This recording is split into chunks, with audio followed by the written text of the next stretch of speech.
Assalamualaikum dear student and dear viewers, welcome to my channel Science Wala. Dear student, today we will discuss about human respiratory system. यानी आज का जो हमारा topic है वो है ह्यूमन रेस्पिरेटरी सिस्टम। आज हम ह्यूमन रेस्पिरेटरी सिस्टम के बारे में पढ़ेंगे और हमने एक कंप्लीट ह्यूमन रेस्पिरेटरी सिस्टम का डायग्राम भी बनाया है जो हम आखिर में इंशाल्लाह इसके बारे में डिस्कस करेंगे। हमने डिफरेंट पार्ट्स को मेंशन किया है, इसको नाम भी दिए हैं।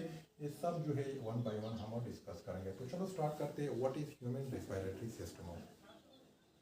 ह्यूमन रेस्पिरेटरी सिस्टम का पहला हम डिफिनीशन करते हैं कि ये कौन सा सिस्टम है और कैसा काम करते हैं। तो डिफिनीशन जो है ह्यूमन रेस्पिरेटरी सिस्टम के वो ये है, human respiratory system are the combination of organ in which different organ are parts और combined together and make a system which functioning in respiration called human respiratory system. यानी human respiratory system जो है ये combination of different organ का है। ये इसमें different organ जो है आपस में जुड़े हुए हैं और उसने एक कंप्लीट सिस्टम बनाया है और वो जो रेस्पिरेशन में काम करते हैं या रेस्पिरेशन में हिस्सा लेते हैं, उसी सिस्टम को कहा जाता है human respiratory system. Human respiratory system जो है ये दो हिस्सों में तकसीम है। यानी human respiratory system are consist of air passageway and lungs. Human respiratory system जो है ये दो हिस्सों में तकसीम है। पहला जो हिस्सा है उसी को कहा जाता है एयर पैसेजवे और दूसरा जो हिस्सा है उसी को कहा जाता है लंग्स। एयर पैसेजवे जो है ये एक ट्यूब है, ये एक नाली है जो इसी के ज़रिए रेस्पिरेटरी गैसेज जो है वो अंदर दाखिल हो जाती है और अंदर से बाहर निकल भी जाती है। तो पहला जो हिस्सा है वो है air passageway. What is air passageway? ये respiratory tract are tube in which gases are passed toward the lungs for exchanging called air passageway। Air passageway जो है ये एक ट्यूब है, ये एक नाली है या एक ट्रैक्ट है या एक वे है जो इसी के ज़रिए रेस्पिरेटरी गैसेस जो है यानी ऑक्सीजन जो है वो अंदर दाखिल होती है इनटू द बॉडी और वो जाती है इसी ट्यूब में to the word of lungs for exchanging, यानी एक्सचेंज के लिए लंग्स की तरफ जाती है इसी ट्यूब में और वहाँ से CO2 जो है वो ब्लड से निकलते हैं इनटू द एयर पैसेजवे और एयर पैसेजवे में बाहर आते हैं, यानी बाहर रिलीज करने के लिए वो आती है और बाहर रिलीज होती है इसी ट्यूब के ज़रिए। यानी और ये एक ऐसा ट्यूब है, एक ऐसा नाली है जो इसमें रेस्पिरेटरी गैसेज जो है वो मूवमेंट करते हैं और अंदर भी जाती है और अंदर से बाहर भी निकलती है। तो ये थे air passageway. Air passageway are consist of different parts. Air passageway जो है ये अगेन मुख्तलिफ हिस्सों में तकसीम है या मुख्तलिफ हिस्से जो है या मुख्तलिफ आर्गन जो है इसमें शामिल है। पहला जो पार्ट है या पहला जो आर्गन है वो है nose. What is nose? Nose जो है the external part of respiratory system is called nose. यानी ये एक ऐसा हिस्सा है जो सिर्फ और सिर्फ एक को नोज जो है ये बाहर का हिस्सा है रेस्पिरेटरी सिस्टम का। बाकी जितने भी पार्ट्स है या बाकी जितने भी आर्गन है वो इंटर है यानी अंदरूनी है, बॉडी में अंदर की तरफ है। दूसरा जो है वो है nasal cavity. What is nasal cavity? यानी जो ओपनिंग है ऑफ नोज के उसी को कहा जाता है नोस्ट्रिल और नोस्ट्रिल जो ऊपर की तरफ थोड़ी जाती है वहाँ पर नाली स्टार्ट होती है, जो कैविटी स्टार्ट होती है उसी को कहते हैं नेजल कैविटी।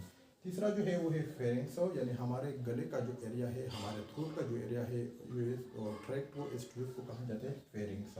और चौथा जो है लेरिंग्स। लेरिंग्स को वॉइस बात भी कहते हैं, यानी वहाँ पर वॉइस जो है वो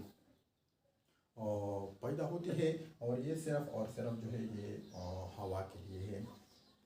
पांचवा जो है वो है ट्रेकिया। ट्रेकिया को विंड पाइप भी कहते हैं क्योंकि यहाँ इसमें सिर्फ जो हवा है वो अंदर की तरफ जाती है टुवर्ड द लंग्स।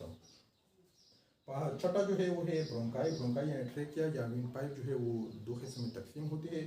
उसी दो हिस्सों में या उसी दो ट्यूब को ब्रोंकाई कहते हैं। एक राइट लंग्स को जाती है और एक और लेफ्ट लंग्स को जाती है। वो ब्रोंकाई जो है अगेन डिवाइड होती है इनटू द स्मॉल ट्यूब। उसी स्मॉल ट्यूब को कहते हैं ब्रोंक्यूल, यानी सातवां जो हिस्सा है वो ब्रोंक्यूल है और आखिर लास्ट जो है यानी एटवां हिस्सा जो है वो है एल्वियोलाई। एल्वियोलाई जो है ग्रेप लाइक स्ट्रक्चर है, यानी जो गुच्छे होती है ग्रेप्स के अंगूरों के जो गुच्छे होते हैं इसी तरह स्ट्रक्चर होते हैं, उसी को कहते हैं एल्वियोलाई। और एल्वियोलाई जो है ये आखिरी पार्ट है ह्यूमन रेस्पिरेटरी सिस्टम में और वो उसमें गैसेस एक्सचेंजिंग होती है। दूसरा जो हिस्सा है वो है lungs. What is lungs? Lungs जो है ये ह्यूमन में टू लंग्स होते हैं, यानी एक राइट लंग्स होते हैं और एक लेफ्ट लंग्स होते हैं।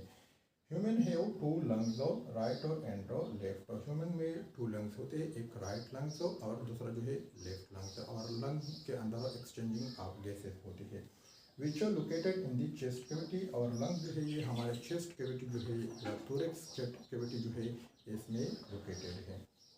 It is a thin double membranous structure which help in exchanging of gases।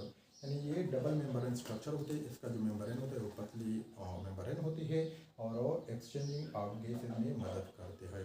तो चलो आते हैं रेस्पिरेटरी सिस्टम के तरफ। ये एक कंप्लीट सिस्टम है ह्यूमन रेस्पिरेटरी सिस्टम के। ये स्टार्ट है नोज से और मेन पॉइंट जो है वो है लंग्स या एल्वियोलाई। तो चलो स्टार्ट करते हैं। What is the nose. यानी नोज ये जो बैरूनी हिस्सा है रेस्पिरेटरी सिस्टम के वो है नोज। नोज के जरिए इंटर हो जाती है रेस्पिरेटरी गैसेज यानी ऑक्सीजन जो है वो इंटर हो जाती है इनटू द बॉडी और CO2 जो है वो बाहर रिलीज होती है into the environment from the body. जो टू ओपनिंग है नोज के यानी जो टू ओपनिंग है नोज के उसी को कहा जाता है नोस्ट्रिल। और थोड़ा सा ऊपर की तरफ जो ये नाली जाती है इसी नाली को कहा जाता है नेजल कैविटी। उसी के बाद फेरिंग्स है। फेरिंग्स जो है यानी हमारे थ्रोट का जो एरिया है, हमारे थ्रोट यानी गले का जो एरिया है वहाँ पर जो ट्यूब होता है उसी ट्यूब को कहा जाता है फेरिंग्स। और फेरिंग्स के बाद जो है लेरिंग स्टार्ट होती है यानी लेरिंग जो है ये कार्टिलेजिनस स्ट्रक्चर है और यहाँ पर हवा जो है इंटर होती है इनटू दी ट्रेकिया यानी ये जो एरिया है यहाँ से लेकर यहाँ तक जो है ये लेरिंग्स है। और लेरिंग्स का जो ओपनिंग होता है उसी को कहा जाता है ग्लॉटिस। यानी लेरिंग्स का जो ओपनिंग है ये इसको कहा जाता है ग्लॉटिस। और ग्लॉटिस के ऊपर एक क्लोज सिस्टम होता है यानी जो प्रिवेंट करता है फूड को जो है वो अंदर दाखिल ना हो जाए इनटू दी लेरिंग्स। उसी स्ट्रक्चर को कहा जाता है एपिग्लॉटिस। एपिग्लॉटिस जो ये कार्टिलेजिनस स्ट्रक्चर है। थोड़ा सा नीचे आते हैं। नीचे जो है ये है ट्रेकिया यानी ये जो लंबा पाइप है यहाँ से जो स्टार्ट है यहाँ तक इस लंबा पाइप को कहा जाता है ट्रेकिया या इसको विंड पाइप भी कहा जाता है। और जो दीवारें होती है और ट्रेकिया के या विंड पाइप का जो दीवारें होती है वहाँ पर सी शेप कार्टिलेज होते हैं जो इसका कोलेप्सिंग यानी कोलेप्सिंग से प्रिवेंशन करता है कि ट्रेकिया जो है वो कोलेप्स ना हो जाए। यानी ये जो है जो ब्लैक स्ट्रक्चर है सी शेप जो स्ट्रक्चर है इसी को कहा जाता है सी शेप ऑफ कार्टिलेज। और ये सी शेप कार्टिलेज जो है 16 से 20 तक कार्टिलेज इसमें मौजूद होती है। और थोड़ा सा जो स्मॉल स्ट्रक्चर है इसको कहते हैं सीलिया। सीलिया जो है ये पुश करते हैं डस्ट पार्टिकल या जो कैप्चर करते हैं dust particle from the air और प्रिवेंशन ऑफ वाल करते हैं यानी ट्रेका का जो वाल है उसका प्रिवेंशन करते हैं डस्ट पार्टिकल से। तो नीचे आते हैं ट्रेका जो है ये दो पार्ट में डिवाइड होते हैं, एक राइट को लंग्स को जाते हैं और एक और लेफ्ट लंग्स को जाते हैं। इसी और ट्यूब को कहते हैं ब्रोंकाई। ब्रोंकाई जो है अंदर दाखिल होती है इनटू दी लंग्स। लंग्स में फिर वो डिवाइड होते हैं प्राइमरी ब्रोंकाई में, सेकेंडरी ब्रोंकाई में, टर्शियरी ब्रोंकाई में। ये जो स्ट्रक्चर है इसको कहते हैं प्राइमरी ब्रोंकाई और प्राइमरी ब्रोंकाई जो है वो अगेन डिवाइड होते हैं इनटू दी सेकेंडरी ब्रोंकाई में। आखिरकार जो ब्रोंकाई डिवाइड होता है अगेन डिवाइड होता है तो वो बनाते हैं ब्रोंक्यूल। ब्रोंक्यूल जो है वो अगेन डिवाइड होता है और आखिर में ग्रेप्स लाइक स्ट्रक्चर बनाते हैं यानी जो अंगूरों का जो गुच्छे होते हैं उसी तरह जो स्ट्रक्चर बनाते हैं उसी को कहते हैं एल्वियोलाई। और एल्वियोलाई जो है ये एक्सचेंजिंग ऑफ गैसेस का एरिया है यानी इसमें एक्सचेंजिंग ऑफ गैसेस होते हैं, रेस्पिरेटरी जो गैसेस होते हैं वो आपस में एक्सचेंज होती है। और इसी एल्वियोलाई के ऊपर ब्लड कैपिलर होते हैं यानी ये ब्लड कैपिलर है इसको कहते हैं ब्लड कैपिलर। ब्लड कैपिलर जो है उसी के साथ जो एक्सचेंज ऑफ गैसेस होती है यानी CO2 जो है ये ब्लड कैपिलर से अंदर दाखिल होती है इनटू दी एल्वियोलाई और एल्वियोलाई से ऑक्सीजन दाखिल होती है इनटू दी ब्लड कैपिलर। ये है राइट लंग्स और ये है लेफ्ट लंग्स। राइट लंग्स जो है वो थोड़ा सा बड़ा होता है और लेफ्ट लंग्स जो है वो थोड़ा सा छोटे होते हैं। राइट लंग्स में 3 लोब होते हैं, इंफीरियर लोब, मिडल लोब और सुपीरियर लोब। और लेफ्ट लंग्स में 2 लोब्स होते हैं यानी सुपीरियर लोब और इंफीरियर लोब। यानी ये था ह्यूमन रेस्पिरेटरी सिस्टम। इंशाल्लाह हम अगले वाले वीडियो में इंशाल्लाह हम वन बाय वन इसको डिटेल के साथ तो डिस्कस करेंगे। आज जो हमने सिर्फ और सिर्फ इसका नाम ही लिए और हमने सिर्फ और सिर्फ उसका स्ट्रक्चर बनाया है। इंशाल्लाह अगले वाले वीडियो में हम डिफरेंट पार्ट जो है, डिफरेंट आर्गन जो है ह्यूमन रेस्पिरेटरी सिस्टम के, वो डिटेल के साथ तो डिस्कस करेंगे। तो चलो आज का जो टॉपिक था वो यहाँ तक था। इंशाल्लाह अगले वाले वीडियो में हम नोज से स्टार्ट करेंगे कि नोज जो है वो कहाँ पर है और कौन सा फंक्शन करता है, उसके अंदरूनी जो स्ट्रक्चर है वो कैसा होता है, बैरूनी जो स्ट्रक्चर होता है वो कैसा होता है।